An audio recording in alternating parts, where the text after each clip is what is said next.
With you this morning, and I'm honoured really that Rich has given me the last chapter of Ruth because it's a great one. We've been looking at the series of Ruth, and unfortunately for various reasons it's been a little bit disjointed and broken up because of other services that have fallen between Remembrance Sunday and Mission Sunday and things, which are all great, but it's meant that the book of Ruth has been slightly disjointed. So what I'd like to do is start off with a little bit of a recap, just to catch us up, and if anyone's joining us for the first time, you're welcome, and hopefully we'll get caught up. So we've been going through this little book of Ruth. The book is set around the time of the judges in Israel. Israel has been brought out of Egypt through the wilderness. They've been given the law. They've been brought into their promised land, and things are starting to unravel a bit at this time. Everyone's sort of rebelling and then coming back to God, and this cycle continues. It's a time of unrest and problems, really. And the book of Judges describes it as a time when everyone did what was right in their own sight, which might initially seem like a good thing, but God's given them the law, God's told them how to live, and they're just choosing to do whatever they think is best, which is pretty much similar to our own culture, isn't it? Anyway, in the midst of all this turmoil sits this beautiful little book of Ruth. The book of Ruth has been highly lauded as one of the greatest pieces of literature. I've heard accounts that it's been read in universities and they've changed the names so that people wouldn't recognise it as being an account from the Bible. And the people that are studying the literature have said it's one of the greatest pieces of work that's been written, greatest romances as well. And I think it would make a great box set. We're all into Netflix, aren't we, and Amazon Prime and all that. I think it would make a great box set. And Richard's titled the series Shelter in the Storm, which is really apt, given all the drama and things that are going on. So we're going to look at this recap as a bit of a box set, really. So we have episode 1. There's an opening scene. We have Elimelech and Naomi, a Jewish husband and wife, and they live in the little town of Bethlehem. And unfortunately, at this time in Israel, there's a famine, which is kind of ironic, as Rich mentioned. The word Bethlehem literally means house of bread, and there's a famine.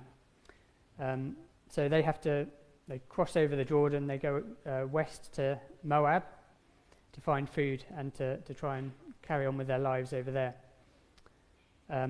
Sadly, Elimelech dies, Naomi's husband dies, leaving Naomi with her 2 sons, which are called Mahlon and Kilion. These 2 sons marry 2 Moabite women who are called Orpah and Ruth, and then after around 10 years in Moab, sadly these sons also die. And you can note the theme of famine and fruitlessness and the lack of blessing continuing in Moab, as it seems that after 10 years of marriage, neither of these marriages have been blessed with children. So we're left with Naomi, who's widowed, and the 2 daughters-in-law who are also widowed. And this would have been really a problem in these days. There was no welfare state, and there was no pensions. It was family's job to take care of family, and to not have any children would have been a real problem in those days. There would be no provision for your future, really. So Naomi's devastated. She hears that there's food again in Israel at this time, so she makes plans to return there. She tells her daughters-in-law to stay and make a life and a family for themselves in Moab. And there's this scene where Naomi's saying that the future looks bleak for them because she's too old even to provide them with new husbands, even if they were willing to wait to restore the family name and make provision for their future. So she urges her daughters-in-law to just return to their lives in Moab, and Naomi is going to go back to Israel. Well, Orpah turns back, and we don't hear from her again in the story. But Naomi clings to Ruth, and she proclaims, "Don't urge me to leave you or turn back from you. Where you go, I will go, and where you stay, I will stay. Your people will be my people, and your God, my God. Where you die, I will die, and there I will be buried. May the Lord deal with me, be it ever so severely, if anything but death separates you and me." That's a beautiful passage, isn't it? Ruth's declaration. And we actually had that on our wedding programme because my wife Lane is from Belarus, if you don't know, and she was leaving behind her country, her culture, and her customs to come and trust God and make a new life here with me. And God has been faithful to us.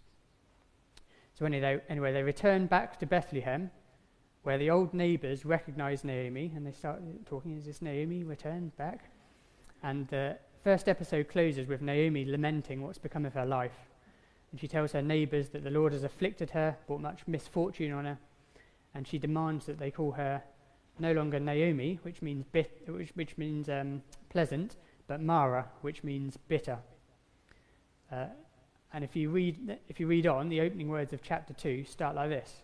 Now Naomi, which I really like, because we see that the author of the story, who's telling us the story of Ruth, the author who knows the end from the beginning, refuses her request to call her bitter. So I hope you can take some comfort from that this morning if you're perhaps feeling like your name should be Mara, that the author who knows the end from the beginning, it's not his intention that you be called Mara. And as the episode 1 closes, we see that they've arrived back in Bethlehem at the time of barley harvest, which is around the time of Passover. Episode 2, the scene opens with Ruth seeking to provide for Naomi, and also Naomi seeking to provide for Ruth. Ruth's young and fitter, able to work perhaps, but she's also a foreigner, so Naomi's seeking guidance, seeking to offer Ruth guidance, because Ruth's less familiar with the culture. And Naomi recommends to Ruth that she goes out to glean, which was basically picking over left stalks of grain. This was a law given to God to provide for the poor. And when Rich spoke on this, he sort of brought our attention to the fact that Ruth was eligible to glean in almost every single criteria for who would have been eligible. She was a foreigner, she was a widow, she was poor, and in some ways you could consider her an orphan in that she had left her family behind. So this is the law of gleaning, and at the time when I was studying for this, most of you know I listen to quite a lot of audiobooks at work, and I was listening to a book about Karl Marx, and I listened through the Communist Manifesto, which was pretty dull, but interesting at the same time in some ways. But I was struck by the wisdom of God's rules, really, when you consider socialism and capitalism and the problems inherent within each sort of way of operating society. On the one hand, with socialism, everyone gets the same. There's not really any incentive to work harder or to push forward with innovation or anything. But with capitalism, you end up with people like Jeff Bezos, who's uber rich, and during the lockdown added billions to his wealth, while the poor get poorer. But we see in God's wisdom here, with the law of gleaning, that the rich, it's okay to be rich, but they're not to be rich at the expense of the poor. And we also see the poor were to be provided for, but they had to work for it. They had to get up and glean. They couldn't just sit at home and watch Judge Judy and have someone drop it off for them. So Ruth gives us a lot of insight into Jewish culture and some of these laws given in the Torah, the law of gleaning and various other things that we'll come up against as well. We'll come to. It was hot work, gleanings, 40 degrees. When I was in Israel, it was 40 degrees, 43 degrees one day. So it's hot work. And her efforts and hard work are noticed by the owner of the field called Boaz. And he inquires from his staff as to who Ruth is, and he's really impressed with her character and her devotion to Naomi. So Boaz decides to bless Ruth and personally invites her to remain only in his fields, where he promises to provide her with protection and a supply of fresh water. And he even invites her to join him and his workers for lunch. And Ruth is extremely grateful for his kindness, and she's able to glean a good amount, which she takes home to Naomi. Naomi sees how blessed Ruth is, and she recognizes that Boaz is a near kinsman redeemer. End of episode 2. Chapter 3, episode 3. This is what we came to last week with Rich, and we see that Naomi is seeking to provide for Ruth's future, at the same time as Ruth seeking to provide for Naomi's future. So recognizing that Boaz is a close relative of theirs, Naomi tells Ruth, gives him some advice about how to make the best of the opportunity that's presented itself to them. So Naomi basically says, make yourself as appealing as possible, and then go and offer yourself to Boaz, and he'll tell you what to do. So remember again, Ruth's a foreigner here. She's not familiar with the Jewish customs. And this is what happens. Ruth goes to Boaz, who's been making merry and is fallen asleep, and she lays down at his feet. And when he wakes up startled, she asks him to cover her with the corner of his skirt or the hem of his garment, which initially may appear promiscuous, and it could have ended up that way, I suppose, should Boaz have been so inclined to take the offer in that way. But that isn't what happened. Everyone acts with a lot more integrity and kindness than just that. So we see that Ruth, she could have chosen to be seductive, but she didn't. She laid down humbly at his feet, and she asked him to cover her with the hem of his garment. And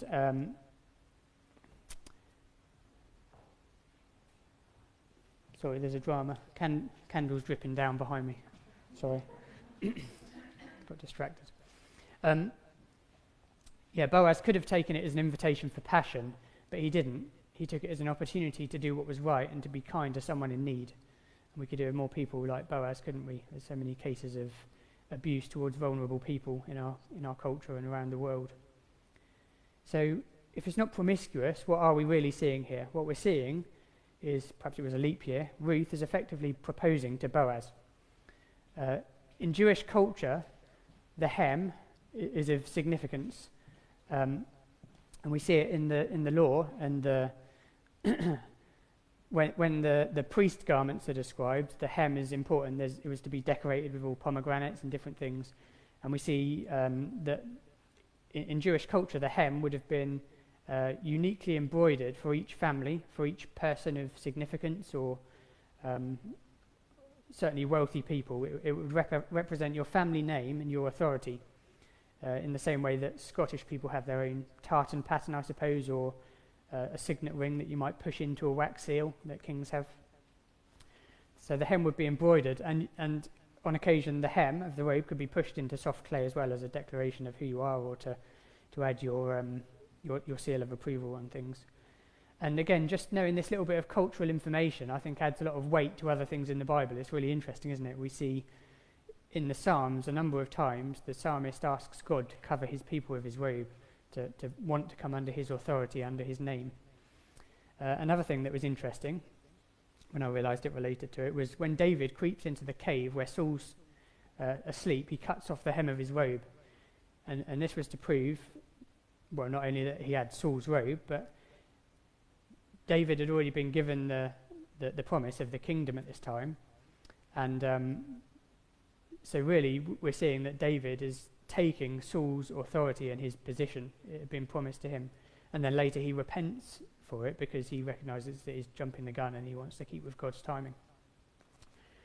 And we also see it in the Gospels, where the woman has been bleeding for 12 years. She said to herself, if she could just touch the hem of Jesus' robe, she would be healed. So she was wanting to align herself and come under the authority of his name, trusting in who he was. There's lots of things like this in the Bible I've found really encouraging, really helpful. There's some great books by a lady called Lois Verberg. Talks about a lot of the things about Jewish culture that really, really add a lot of weight to some of the things that Jesus taught. So I'd recommend them. I can tell you what they're called later if you're interested. Anyway, Boaz sees Ruth's proposal as a great kindness, not least because she's young and beautiful, and rather than just go off and seek a good life for herself, marry a handsome young man and, start a new life, she seeks to do what's right by Naomi by marrying a kinsman of their family to continue that family line that's been broken off by the husbands that have died. Boaz accepts her offer, but then he drops a bombshell. I am willing to redeem you, he says, but you should know there is a closer family member who has the right of redemption before me. So we need to see if he's willing to redeem you first. Cliffhanger. That's the end of episode 3. So if it was a box set, we'd be coming to the crescendo now. We've had lots of ups and downs and disasters, haven't we? This is the last episode we're coming for now. Chapter 4, episode 4. So I'll read it now from chapter 4 in the NIV. Meanwhile, Boaz went up to the town gate and sat down there just as the guardian redeemer he had mentioned came along. Boaz said, Come over here, my friend, and sit down.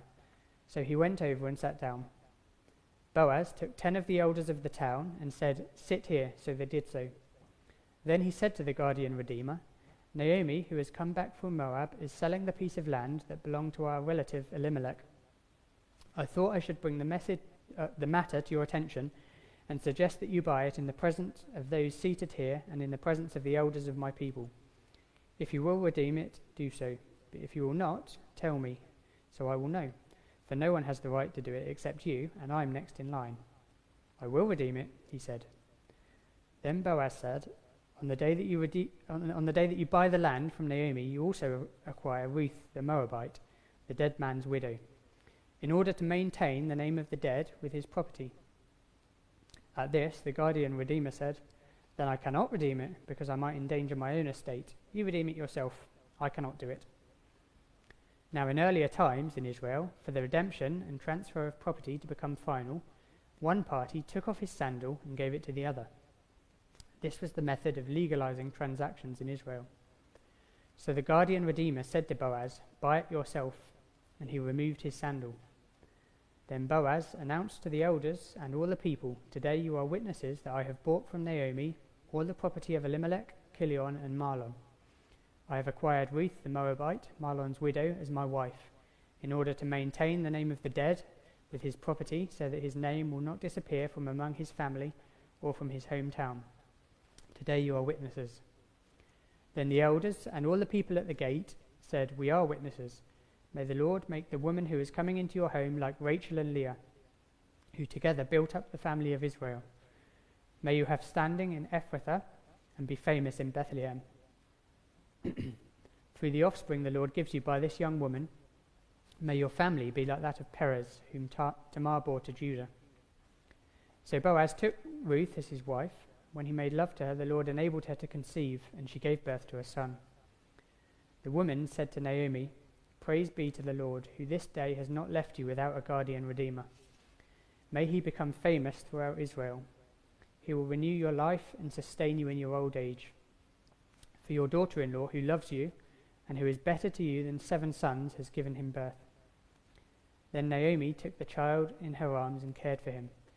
The women living there said, Naomi has a son, and they named him Obed, who was the father of Jesse, the father of David. This then is the family line of Perez. Perez was the father of Hezron, Hezron the father of Ram, Ram the father of Aminadab, Aminadab the father of Nashon, Nashon the father of Salmon, Salmon the father of Boaz, Boaz the father of Obed, Obed the father of Jesse, and Jesse the father of David. This is our passage. Now, so this is the passage. So we see what's happened there. Before we carry on, actually, I'll explain something that we need to understand. We saw the law of gleaning, and we've seen other various laws. I need to explain there's a law called Levirate marriage that happened in the Old Testament, and it's where it's a type of marriage in which the brother of a deceased man was expected or obligated to marry his brother's widow to restore the family line from being lost, and to provide those left behind, to provide for them after the breadwinners died. So, pretty weird to our culture, isn't it? The idea of marrying your dead brother's wife to carry on the family line. But as I said earlier, there wasn't really any welfare state, and it was really an act of kindness to continue the line, continue the name, and to provide for those left behind for their future. The word Levirate, even though it sounds similar, has nothing to do with Levites, by the way. It comes from a Latin word, levir, which means husband's brother. And it's evident from the book of Ruth, isn't it, that there wasn't a brother-in-law, because both of Naomi's sons died. So in this case, we see that it fell to the next nearest kinsman redeemer, that they were able to redeem and take on that responsibility, that role. So we see here in chapter 4 what's happening. They get together at the city gate, and actually I've got some pictures, because I was in Israel in 2017, and this was a sign that was on the wall. We were up in Dan, actually. This happened in Bethlehem, but the city would have been from the same time. And we can see here there was a sign on the wall that said, then Boaz went up to the gate, and he took 10 men of the elders of the city and said, so this is the city gate where it would have been, and this place here, this is our tour guide, this is where the judge would have sat. So it would have looked just like this, with Boaz gathering his people around. And this is me being the judge. And this is me pronouncing my judgment. And you can see that my dad has cut the top of my head off, which is pretty inexcusable given that I'm about 5'3". But yeah. So, yeah.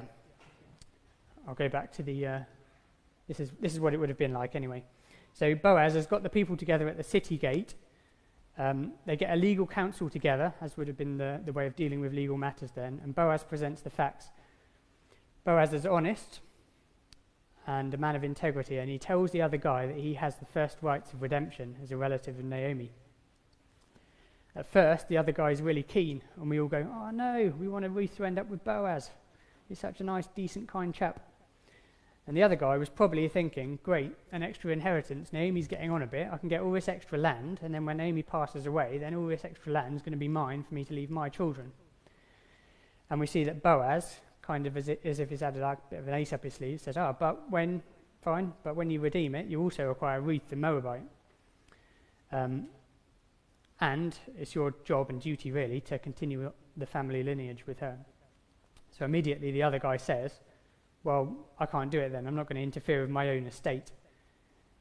We don't know exactly what he meant by this, but it's, I guess he's thinking that if he already had more land than he was going to acquire, and then he had to provide offspring for Ruth, and then the whole lot be shared out, that he'd be potentially doing his own children out of their inheritance or diluting it too much.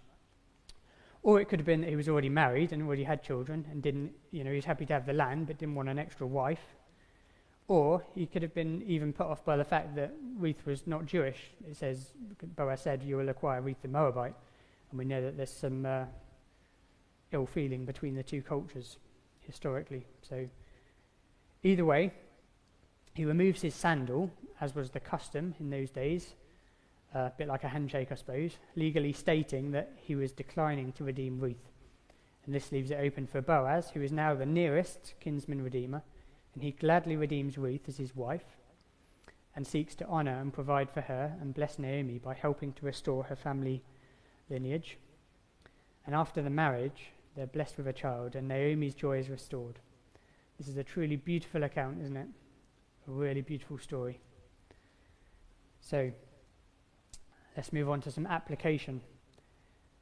What can we learn, not just from today's passage, today's episode, but from the whole box set of Ruth, as it were?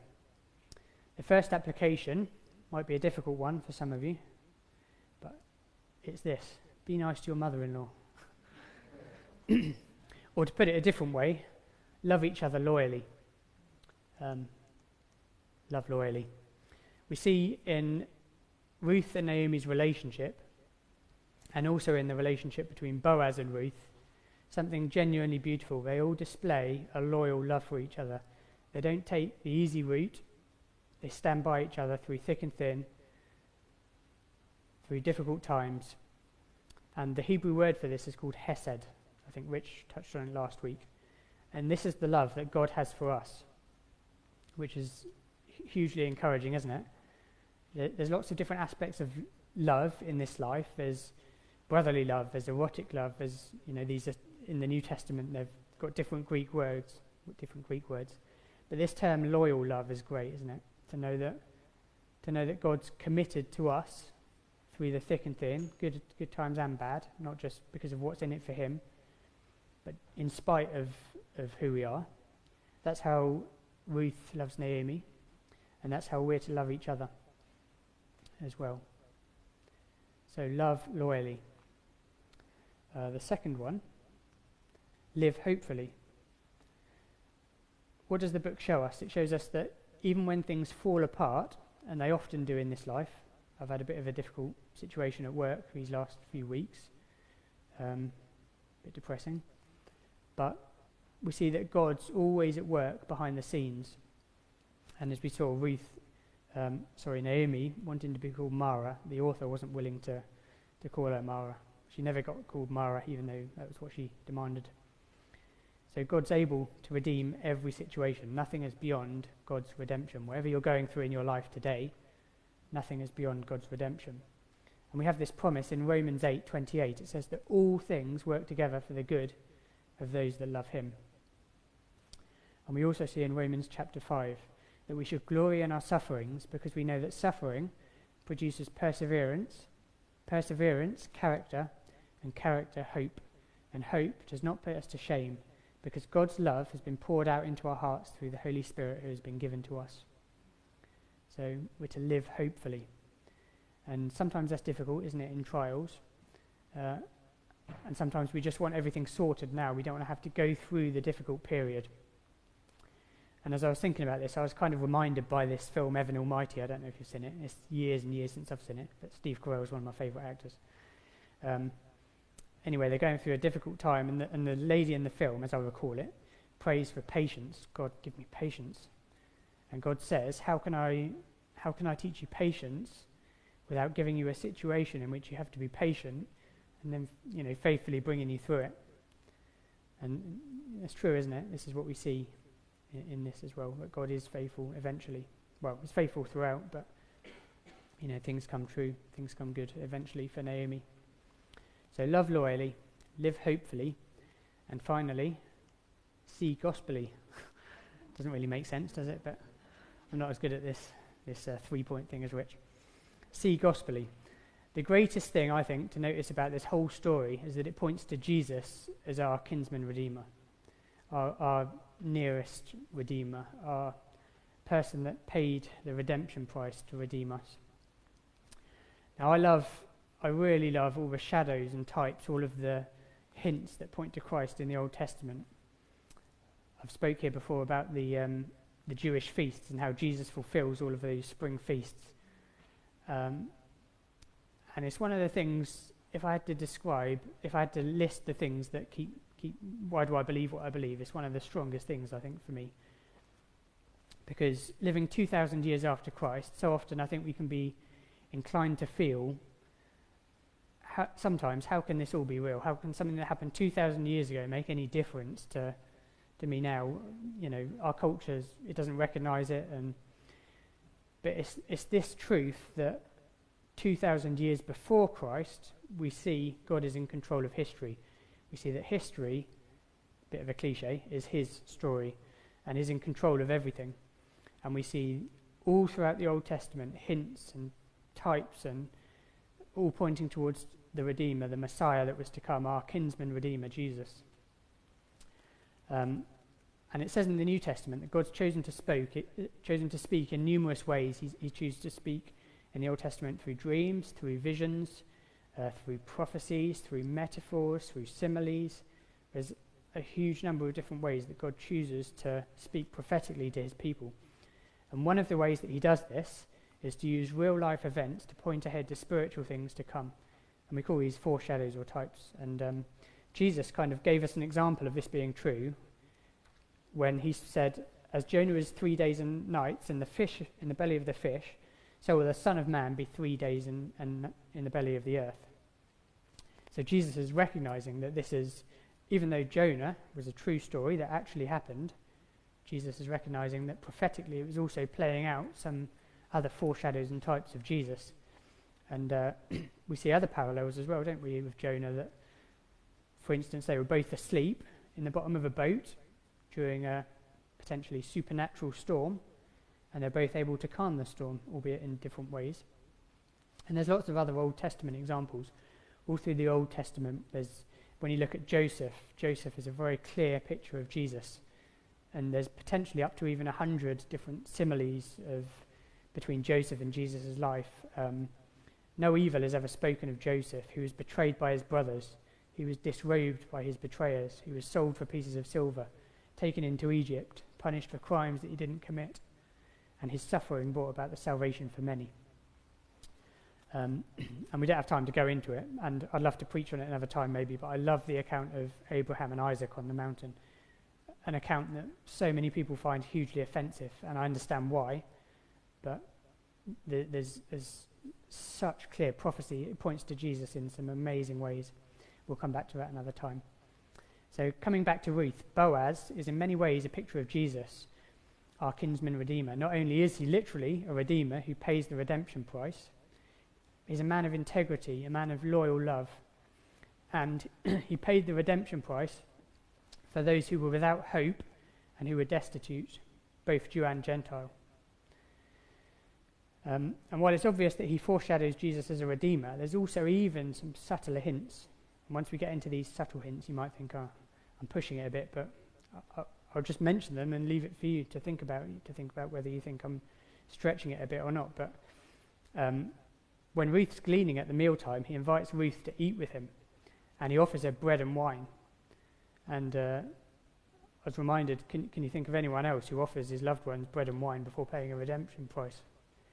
And you might think that's a bit of a stretch, but I'd encourage you, if you want a challenge, maybe this afternoon, seek out all the places in the Bible where bread and wine are mentioned together, specifically together.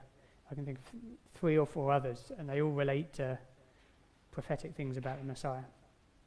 So there's a little challenge for you. And there's other analogies as well that I think,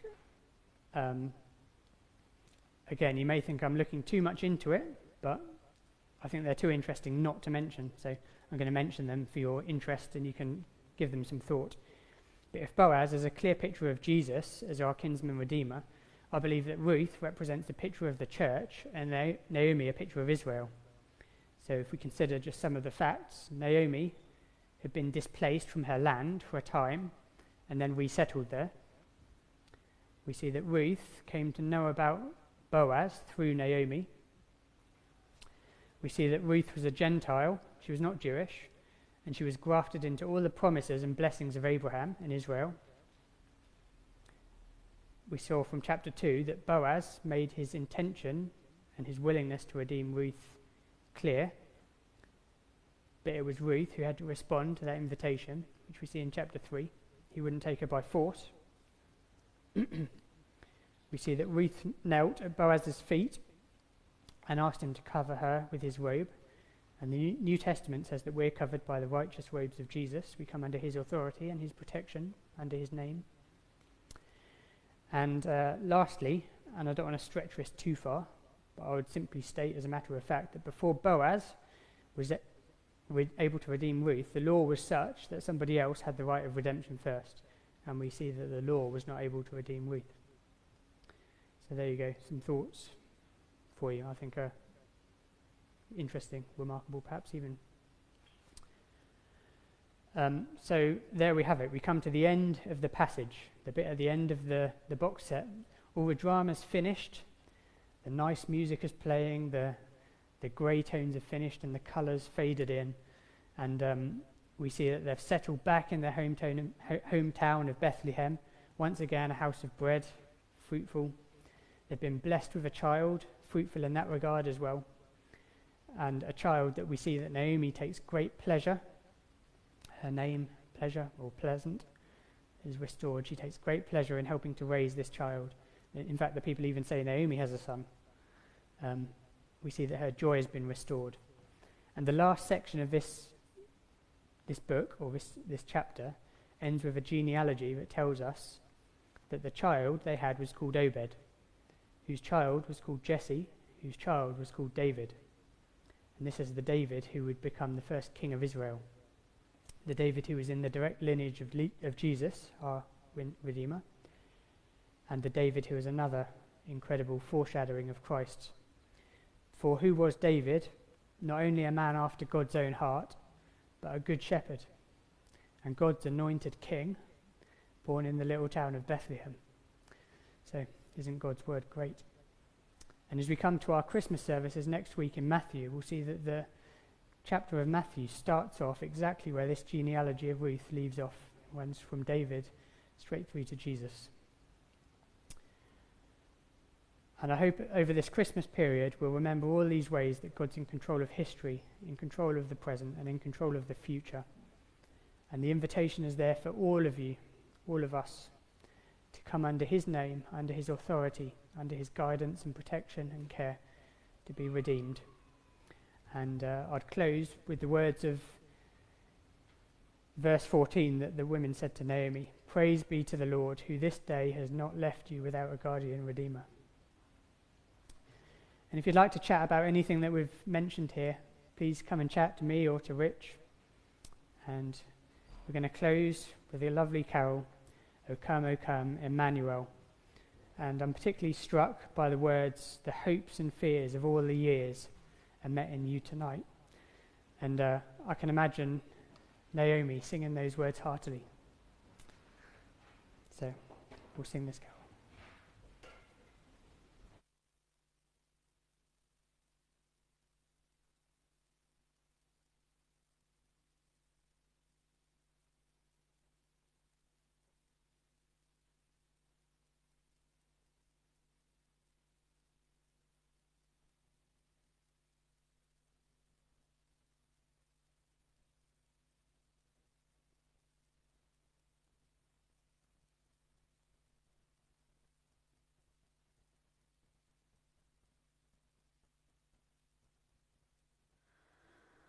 O come, Emmanuel,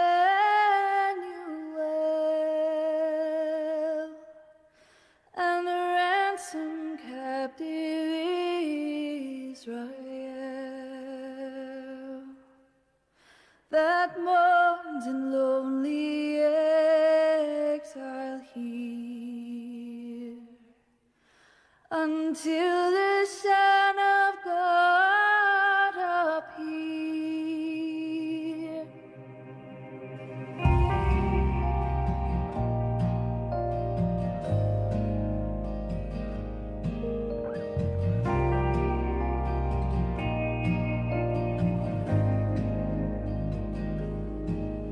Oh, come out, day spring from on high, and cause thy light on us to ride.